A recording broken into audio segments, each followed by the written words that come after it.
Tracy, I'd like to start this interview in a slightly different way. I gave you a series of headings and asked you to fill in all the blank spaces. And right the way through the good times and the sad times, there have been Christians who've been like rocks to you in your life. From school friends to Cypher leaders, to people here, your husband Tim, and various ministers.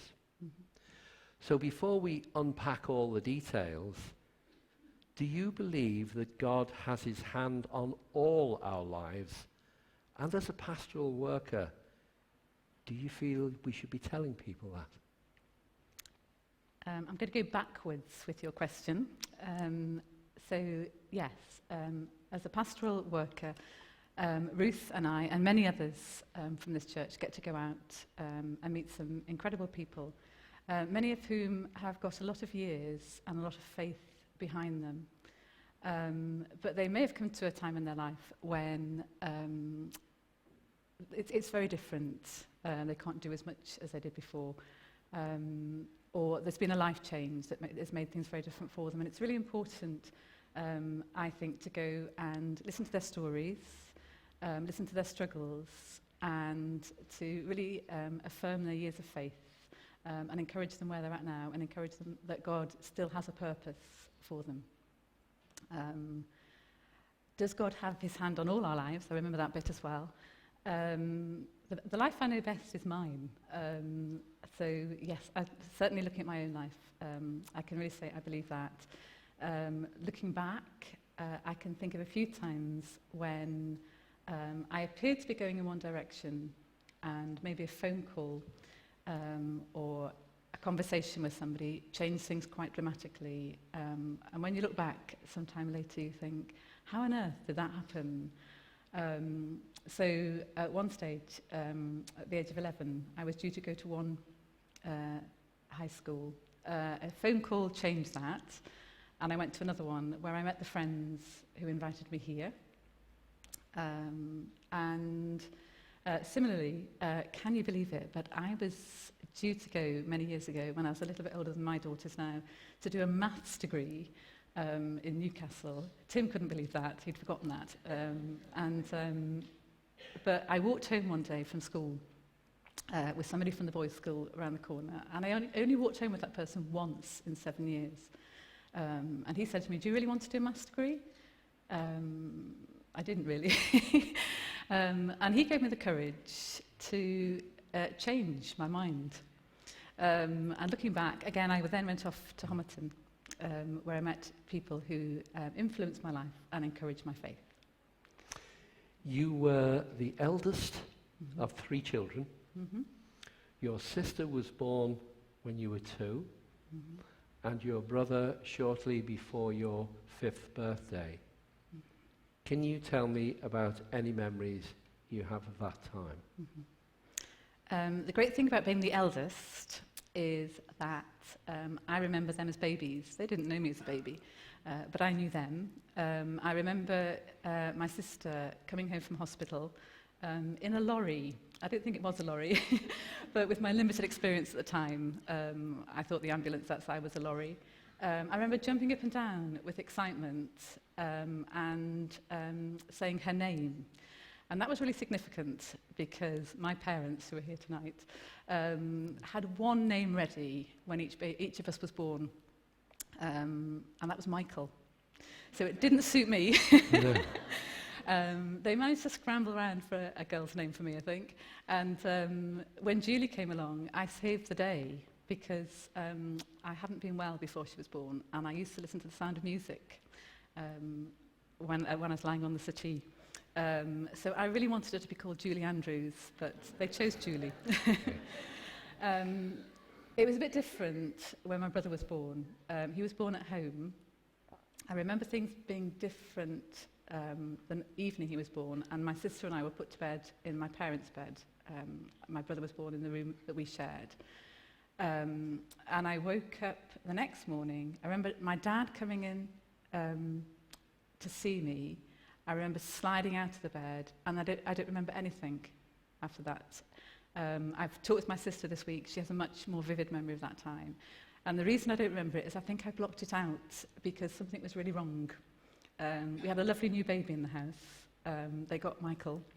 But my mum wasn't there because she'd been taken seriously ill in the night and had been taken off to Clatterbridge, where she spent some weeks.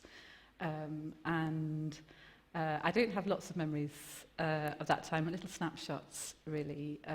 I know she wasn't there for my 5th birthday, but amazingly, the family who lived diagonally opposite from us, their son, their little boy, had been born on the same day as me. So we had a joint 5th birthday party.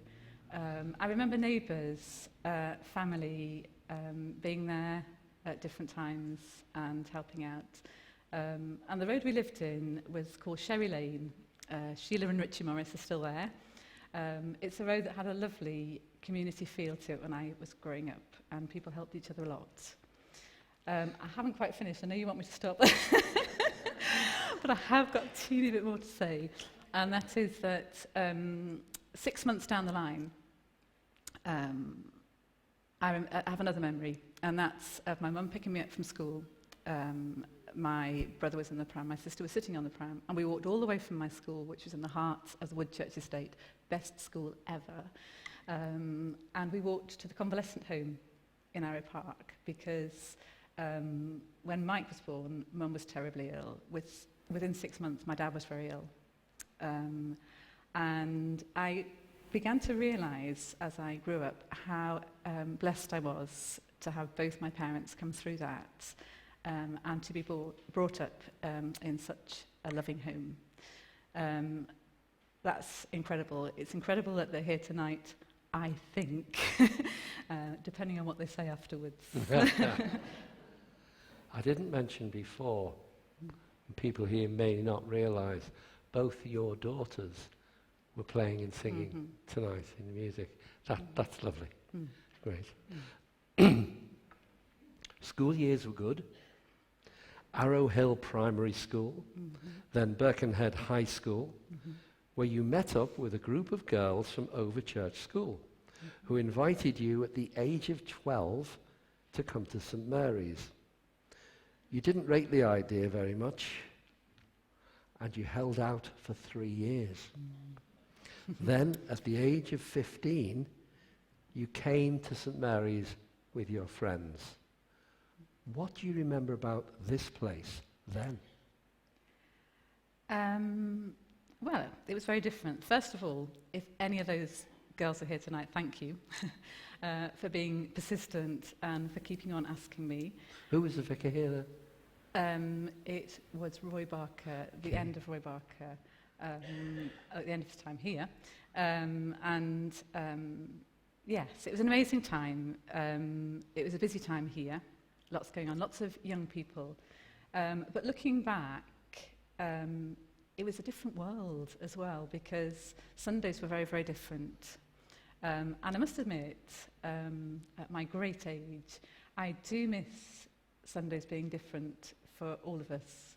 There was space, I think, in those days for families to come along to church.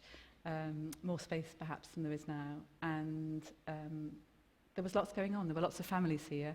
There were lots of young people here, and young people attract more young people. So it was really, really exciting. I came along for the tail end of Pathfinders and joined Cypher, where we had incredible leaders, real sort of star people. One of those people did promise to dish the dirt on me tonight, Peter Jenkinson. But I would never do that to him. And so I want to say what a wonderful man he is. And actually, he was one of many wonderful leaders that we had at that time who encouraged us and who opened their homes to us. It's one of the reasons why we have Cypher Bible Study at my house now, because that was done for me, and it's something I want to do. You found faith when you were here. How did your family feel about your newfound faith and your involvement at St Mary's. Well,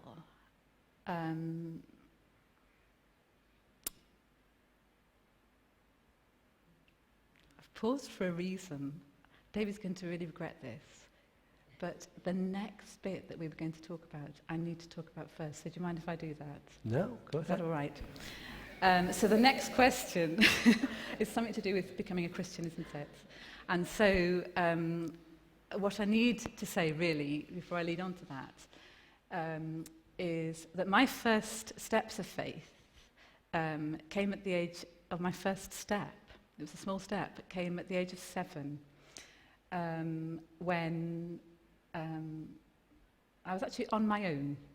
It was night time, and I was at home. I was I was sleeping in the box room in our house, which was actually my brother's room. But because he was tiny and couldn't, I think, Mum will correct me later, I think it's because he couldn't say when he was cold. We swapped rooms in the winter, and I had a room to myself, and it was dark. And suddenly I was quite gripped with fear. I think I'd recently lost my grandfather, and I just realised, perhaps for the first time, that we were all going to die. It was a really, really frightening thought. Somehow, whether school assemblies were just better in those days, or whether it was the odd trip to Holy Cross, which is our local church, where I'd been to Sunday school once and didn't like it, but somehow I knew there was a God and that he'd made me. And so I asked him, why did he make us? Only for us to die. And I remember that evening very significantly.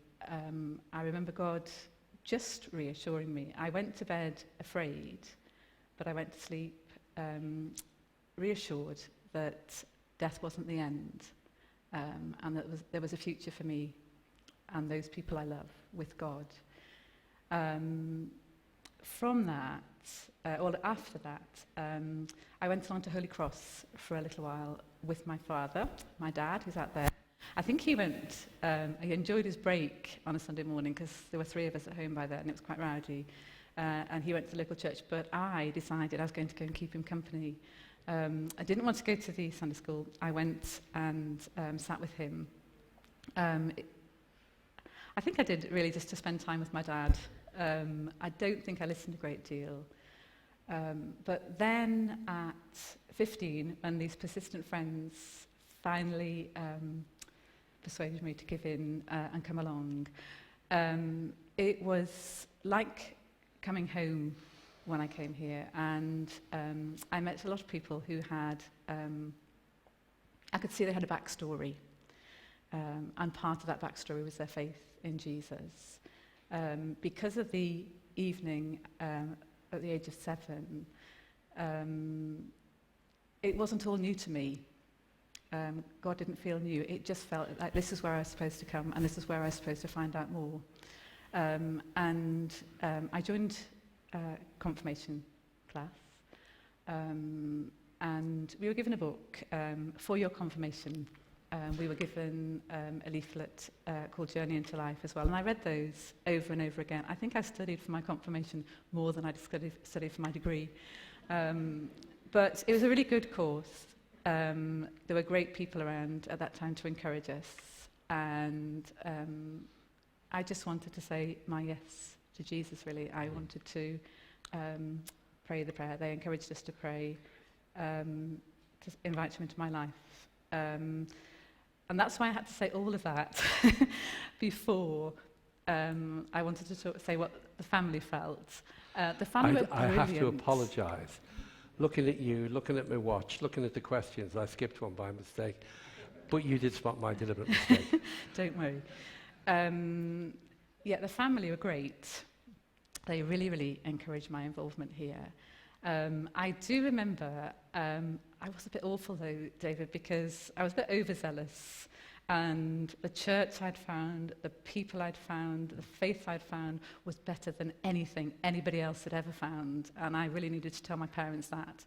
And they were amazing. They smiled through it, which was perhaps a bit infuriating at the time.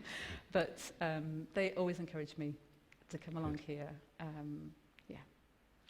From school, you completed a 4-year university course. Mm-hmm. You then taught for 2 years in Gateshead before returning home to work at Woodland Primary School for the next 10 years. You knew Tim from your time here at Cypher, but how did you meet up again, and when did you get married? Okay, so I knew who Tim was because Tim's way older than I am. So we were we were never at Cypher together. But I knew the Pugh family, so I knew who they were. I came back. At that time, it was quite incredible actually, because an awful lot of 20-somethings either had come back or had come to live here at the time. We used to meet at the then curate, David, I can't remember his surname actually, and his wife Alison, which is where the Kidd family live now. That's where they lived. I think we met weekly. It was a while ago. And Tim was there. At this point, I have to restore an awful lot of balance to the Sundays at 7 stories people have heard in the past, because people always say, our eyes met across the room. We knew by Friday that we were going to get married, and we were married within weeks. That is like fast food, David. The very best relationships go in the slow cooker. Yeah. Like the very best, like the very best food. I'll go with that, yeah. So I met Tim here when I was 24, and we married 5 years later on a very joyful day. It was a real St Mary's wedding. Nigel Walker married us and came back from his holiday a day early to do that. Miranda Harris flew in from France, Paris, where she was that morning, and spoke. It was an incredible day and very worth waiting for. After the break, which you're going to have now, I'd like to talk to you about the loss of Joseph and the work you do here with Ruth as pastoral care coordinators. But before that, our music band are going to come back now, and they're going to play a song that's your choice, that means a lot to you. And Harry was saying to me before how powerful the words are to this. The song means a lot to you. Why have you chosen this song? Okay, so when you asked me to choose some songs, you asked me to choose ones that we would know. I've never been a rebel, and I decided to rebel at that moment, because this is a song I heard last year. We go to France for our holidays each year, to spring harvest holidays in France. And this is one of the songs we learnt there last year. There are many songs we sing, and it's really hard, I think, to engage when you're singing with all the words. There's 2 lines in this song that I can actually sing with my whole heart, and they are, lead me in your love to those around me. I think some of what I'm saying here tonight is that I believe God does lead us to other people. I believe the people that have lined the way for me have been incredibly important. And in my pastoral work, those few words are my daily prayer, really, that God will lead me to the right people. Thank you. Harry.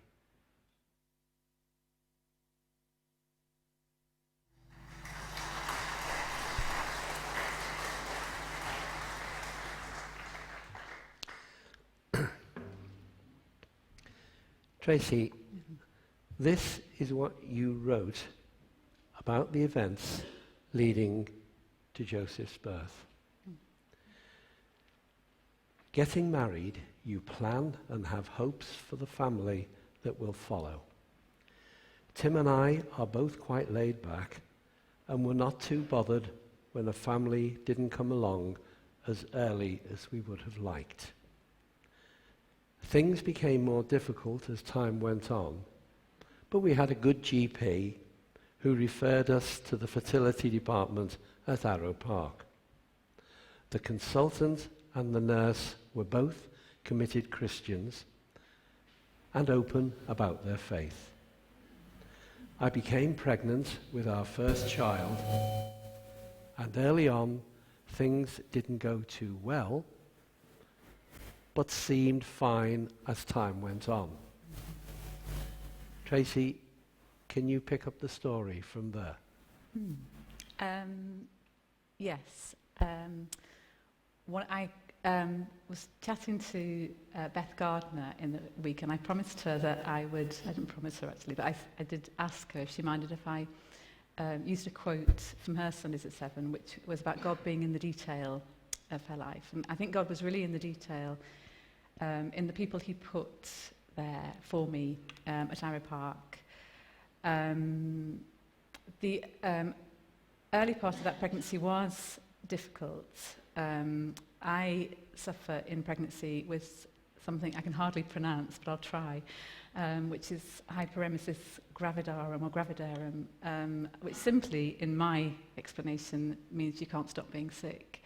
There were other complications that, for the first half of the pregnancy, just made it look a bit unstable. But things did improve after about halfway. And then I remember at about 8 months, an appointment with the midwives, when everything seemed to be going really smoothly. Baby was growing well, everything was fine. But within the next few days, unbeknown to me, things changed. I had something which is called a concealed abruption, which is when the placenta fails and stops doing its work. And the only clue for me was lack of baby movement. So Tim and I were up at the hospital, and I mentioned this to somebody. We'd gone to a pain relief talk, but I mentioned this to somebody. And quite calmly, they said, we'll just check you out. And they scanned for quite some time. They weren't too bothered initially, but then the atmosphere in the room changed. And they suddenly said, we need to deliver your baby now. Sort of very quickly, I was taken through, given a general anaesthetic, and everything went from calm to a bit panicked. I was a bit panicked, and I could tell they were moving quickly around me. I remember waking up and not really knowing what had happened, but Joseph had been delivered by a locum who was at Arrow Park that evening. And I do remember him coming and speaking to me very gently and explaining what had happened, but telling me how poorly Joseph was. And looking back, I'm grateful to him for his honesty and that he didn't give me false hope. So we spent some days at the hospital. Joseph survived for just 2 days after that. And so having had a long wait for our first baby, we were suddenly on a very different path, a path of grief. Again, the people God put around me at the time were incredible. There was one particular midwife who had gone off sick. She was off ill. I don't know what was wrong, but she was told not to come into work on the Friday. There was something wrong, but I don't think she had anything contagious, because when she heard how poorly he was, she phoned the hospital on Friday and said, I'm coming in. And I tried to stop her, but she said, no, I'm coming in. And the reason she came was because her second child had been stillborn. Wow. And she felt she could help us through this. Yeah. She was incredible, absolutely incredible. Those early days were difficult, obviously. Tim was incredible because I had had surgery and was full of morphine, trying to recover. Tim had me to care for, and Joseph really to go and care for. And when I could, I was actually wheeled down to see Joseph. Yeah. I remember at the time, the curate here was Mark Tanner, and his first baby, Jack, was born at more or less around the same time. And I remember the vicar here was Rob Shimwell, who said to me, I went in and there was Jack, who was healthy and well, and there was Tracy grieving for the loss of Joseph. And he said, I struggle to answer lots of things. But at that time, Jeremy Clark, who was fondly known by so many people here, was the associate vicar.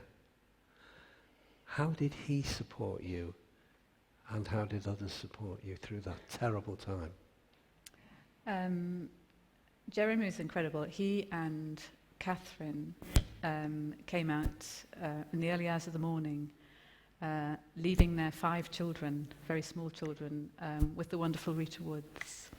And they came and sat with us and prayed with us and with Joseph in the hospital. And actually there was an incredible bond between us because of that time. Many people know they've been through their own very great loss in the last few years. And it was very important to us and them that we went down and spent some time with them. Jeremy came to the house and spoke to us. Lots of friends came and spent time with us, talked things through with us. What was probably quite significant at the time, the Bible does say weep with those who weep, and I have never seen such an example of that ever before and ever since. There was other people's grief around us as well, and it helped us that we had not just our own family who were incredible and our close friends, but our huge church family who were part of this as well. I asked you if you had a rock-solid faith, and you replied, and I've been thinking about this so much in the last few days, you said, God is my rock, and my faith is dependent on a rock-solid God, rather than a rock-solid me. At the time when Joseph died, it would have made no sense whatsoever to give up on the God who held on to my son. How did you get through that time?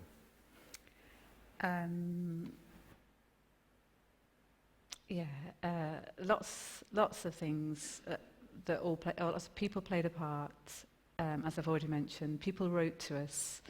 I do remember Tim saying that when the post arrived in the day, almost brace yourself because there'd be a huge thud each day when the post arrived. People sent cards expressing their sorrow, their grief. People came to see us. At the time when we were getting ready for Joseph's birth, we put a carpet in a room and we put paper on the walls. But if you'll remember, it wasn't long since Guy and Gina Johnson had lost their first baby. And we didn't put anything else in there. So after Joseph had died, we came home and put a desk in there. And that became my sanctuary for a little while, that room. It was a hard place to go. It was this time of year when the world looks beautiful outside. But there was a lot going on in me that was just a huge struggle, really. But it was a place I could go and be honest with God. I'm very aware when I read Psalms that the psalmist doesn't think of using special words. He just cries it out, and that's what I did. At the time, Tim had to go back to work after a few weeks. I, through choice, wasn't working at the time, and I chose to face grief just full on. It was a bit like standing in the sea and letting waves hit, really. Because I do think it's different. Any grief is hard, and it's a difficult path to be on. I learn this quite a lot from the people I go around and see now. But losing a small baby, you lose the future, and that was really, really hard. I think that people here who know you very well and love you, and people who are maybe here for the first time ever, will appreciate it's not easy to be as honest as you are, when some people here may even have suffered very similar situations. So, can I just say on behalf of people here, how we appreciate your honesty and how wonderful it is to see you come through a difficult period that many people could not cope with at all. I think, and probably has enabled you to do things that you do today because of the inner strength that you've been given, which is just tremendous. So that's just as an aside. But I appreciate it's not easy to say what you're saying. Can I just add something there before you go into the next bit? Because I've remembered that one of these significant things at the time were things that people said that I remember as clearly as anything still today. Words aren't sufficient really at a time like that. It's very, very hard when someone's grieving to know what to say. But the things that did help the most were, I know the day after Joseph died, Jeff Turner, Bishop Jeff, went up to Tim's mum and just said, we lost a child. The sister who had treated me at Arrow Park for some years, who I knew well, a very, very amazing lady, came in to see me and said, I knew she had a backstory, but she told me her story, and she had lost 2 babies. And seeing them as they were then, the amazing people they still were, having gone through something that I was at the very beginning of going through, I knew that although I couldn't see the path ahead, I knew there was a way through it. And just one other thing, we mentioned a long time ago that my consultant was a Christian. He was at a party the day Joseph died, and our home group leaders at the time were going to that party. It was a lunch party, and when John and Margaret arrived, they explained to people what had happened. My consultant had been there a bit earlier and had had a couple of drinks and so couldn't drive, but he grabbed his wife, who hadn't been drinking, and said, can you run me up to the hospital now? And so he arrived in the afternoon with his brightly coloured bow tie and sat with us and talked about heaven. You want to talk about heaven at a time like that. He also said something that I do want to say, and that was, he said to us, in the coming days, he said, there's a lot of people who are grieving with you, and a lot of people will say to you that God has a lot of questions to answer. And he said, very gently, he said, my view is that if he is God, he actually doesn't have to answer anything. And the next thing that he said was, I have this feeling that when we are all in God's presence, we may no longer have the questions.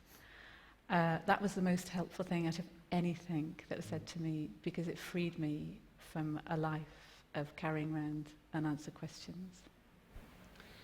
I want to talk to you a little bit about the work you do today, but just very briefly, you were given a verse at that time when you were struggling with this grief.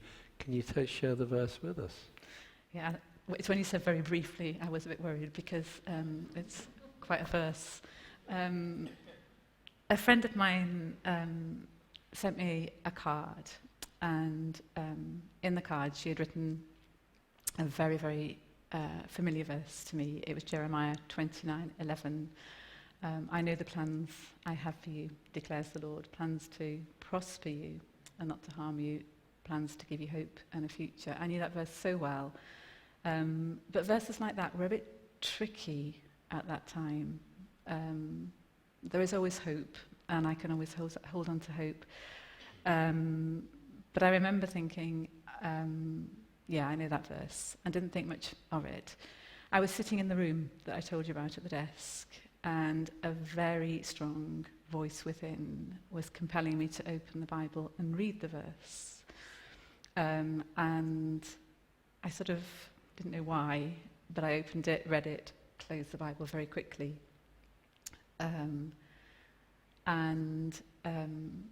The compelling voice came back, read on. I better say first that talking to God that morning, I had said to him that grief felt like being in exile because there was just me and God who promised to be with me.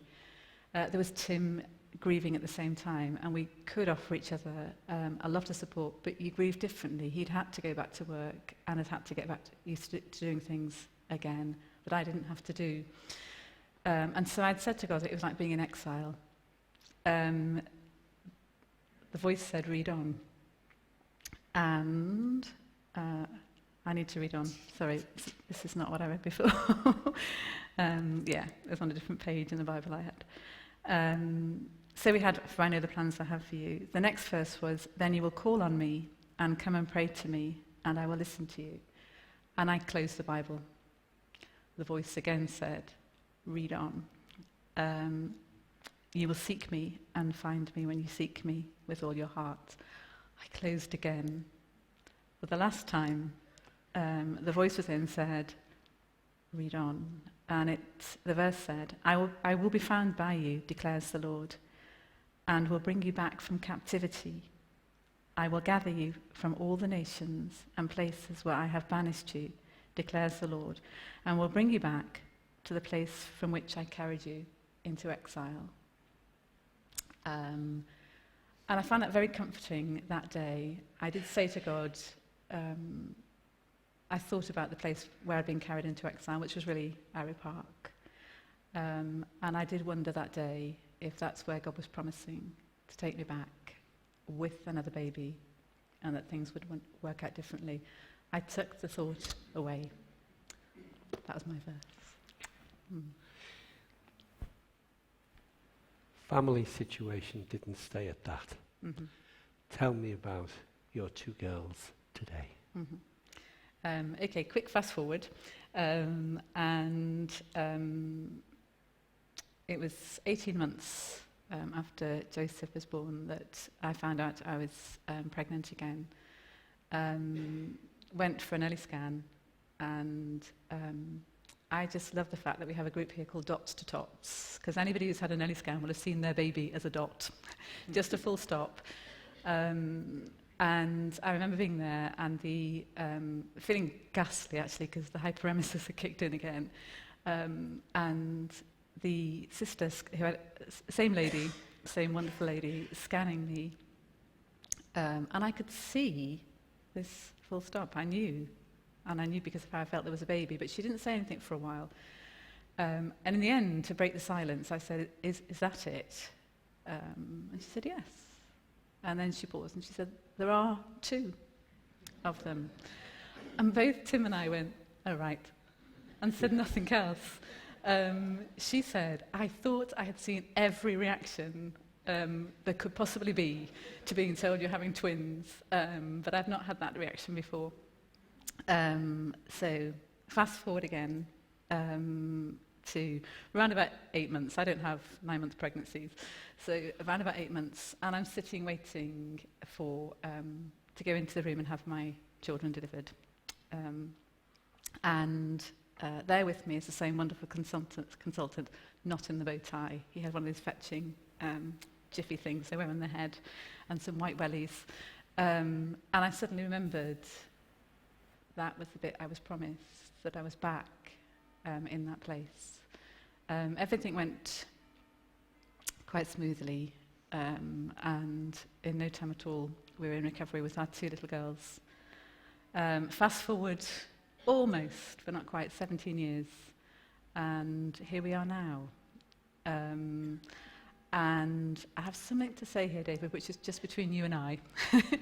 So you assured me that they'd either would have left by now to watch the Durrells, or they'd be asleep. But there are lots of daughters in the world. I'm a daughter myself. There's lots of wonderful daughters in the world. But I do feel, I can say this to you, because you have sons, I do feel a little bit sorry for them all, because the 2 very best daughters were actually reserved for Tim and I. Oh, so there you go. What are your daughters' names? Rosie was born first, and is a bit aggrieved that she's quite a bit smaller. Then Hannah, who calls herself the runt. Can we just say tonight, Hannah, you are not the runt? Yeah. A few years ago, along with Ruth, you jointly applied for the job as pastoral care coordinators here at St Mary's. How did that come about, and what do you try and achieve? Okay, all good things come about on a dog walk. And I promised a small dog called Barney yesterday that I would mention his name, because my dear friend Susie is here tonight, and Ruth and I at that time used to walk Barney with my dog on a Monday. And I would meet Ruth. She was always there first, so she'd be sitting on Susie's walk, because Susie's house is in between mine and Ruth's 2 houses. And I would take our dog around to meet her there. As you can imagine, dog walks are measured in lampposts. And so I remember we hadn't got far out of Susie's house when Ruth started talking about the job of pastoral care coordinator. And lots of thoughts went through my mind. One of them was, wow, what a great job. Rats, why did we decide to go to a local church in West Kirby for 10 years? But also one of concern. Anybody who works with Ruth will know that Ruth has this just infinite capacity to love and care for other people. And I just wondered if she would know when to stop and whether she had the stamina. We'd only gone about 4 lampposts when I realised that what she was actually telling me about the job was how did I feel, or what she was saying to me, how did I feel about us applying for it together. And yeah, it's like a snowball really after that. Yeah. How long have you been doing the job now? It's 2.5 years since we started. Yes. There are many people here tonight who really appreciate what you and Ruth do, because you do it in such a caring and a listening way. And if nothing else, tonight is an opportunity to say thank you to both of you, because you do a fantastic job. You really, really do. It is the very best job, David, and it's the very best church to work in. What about what you try to achieve? I'm glad you put the word try in there. Our job really is to coordinate and do. So we just try and make sure, it's a big church here, there are a lot of people, and where there's a lot of people, there's a lot of need.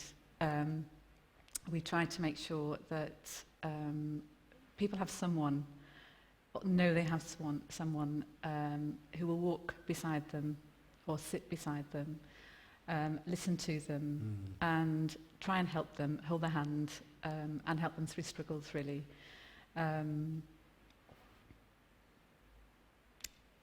We also have an amazing church family, and a lot of people join us in the work we do, which is great.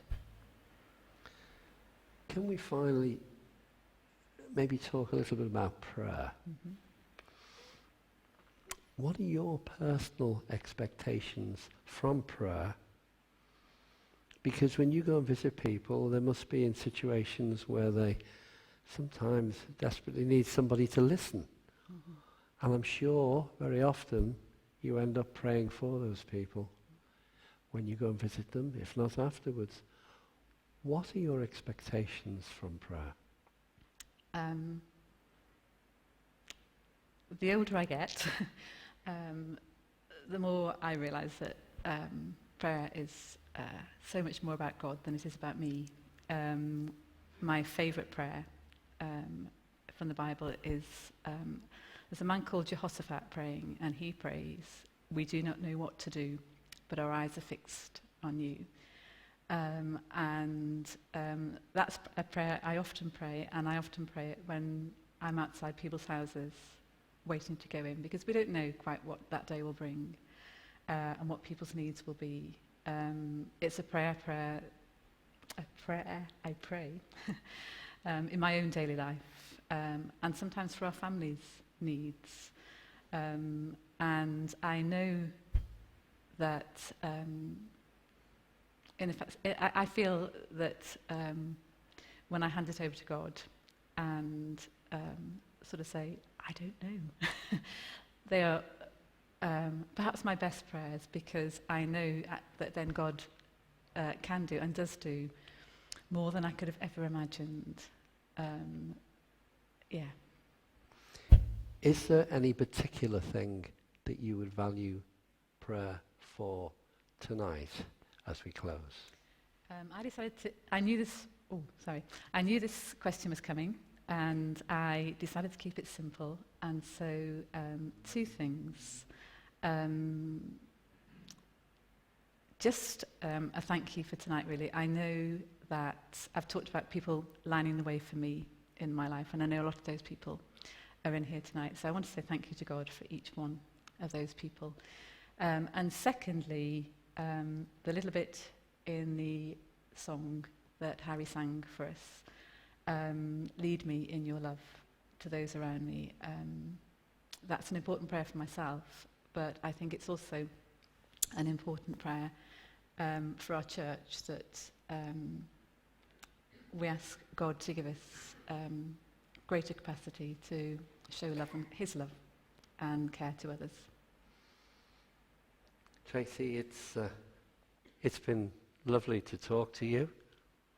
We wish you, Tim, Ruth, and your lovely family every blessing in all you do in the future and all that you do in his name. Ladies and gentlemen, Tracy Pugh.